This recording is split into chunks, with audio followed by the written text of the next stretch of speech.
I'm Anil Kumar, and in this video we will understand techniques for solving inequalities. This video actually is for my student Maria, and I'm sharing it with all of you since she has given me two problems from the book, question number 10 and 11, which we are going to discuss after this video.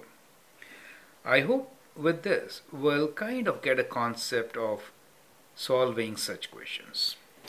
This question is, give an example of two functions f and g such that f of x is greater than g of x, where x belongs to the set between minus infinity to 0 or x belongs to 2 to infinity. So that is what is given to us. I'll show you two ways of solving this particular question, right? First, let us say that this is a coordinate system. We are looking for two functions. One of them let me make as linear, right? So that then it becomes kind of simpler for us to understand how to do it, right? So let me just say that one of my function is linear, and let me assume f of x as equals to x, a linear function, right? So I'm drawing one line here. This is my linear function. F of x equals to x, right? It helps. So one of them, take a straight line. That is good for such examples. Now what we are trying to say is that this function should be greater than the other function in the interval from minus infinity to 0. So we need this to be greater, this negative value, to be greater than the other function in this interval. So we need this to be higher, right? So the other function is down below from minus infinity to 0. And the other thing is it should be greater after 2. So let us say this value is 2, right? So let us say this is 2. So after 2 it should be greater. So this is 2 for us. So the function is greater in this domain and also in this domain.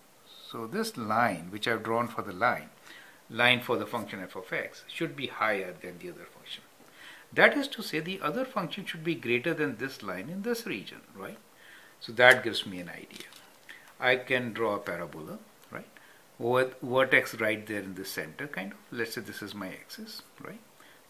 And then so that one of the points of intersection is here, right? The other one, of course, will be here, right? So I can have a parabola, let's say kind of like this. So let me sketch one and turn it down so that brings it kind of. Does it make sense? So let this be the other function for me, okay?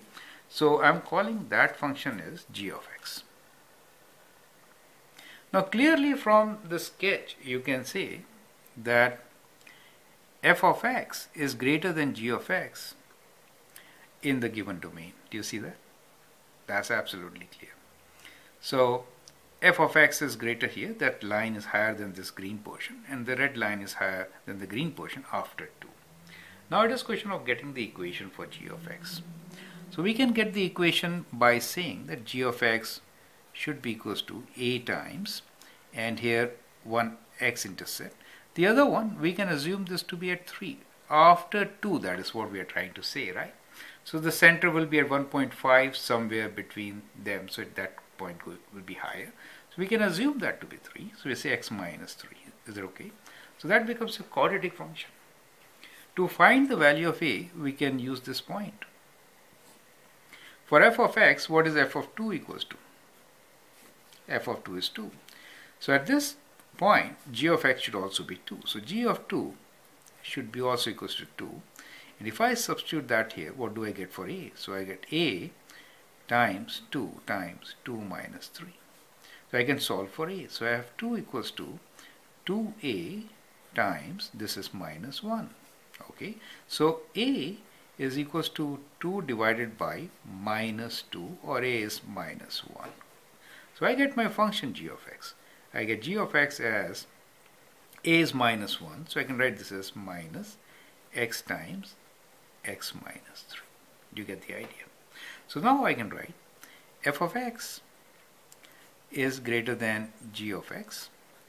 F of x for us is the straight line x, right? So it is x is greater than the function g of x is minus x times x minus 3. You get the idea. So that is how you can create two functions which can help you write down equations, right? Now remember one thing. Now in the next video what we are going to do is, we are going to write in a similar way, but we'll kind of change it. If f of x is greater than g of x, then remember this part, that f of x minus g of x should be greater than 0. You get the idea, right?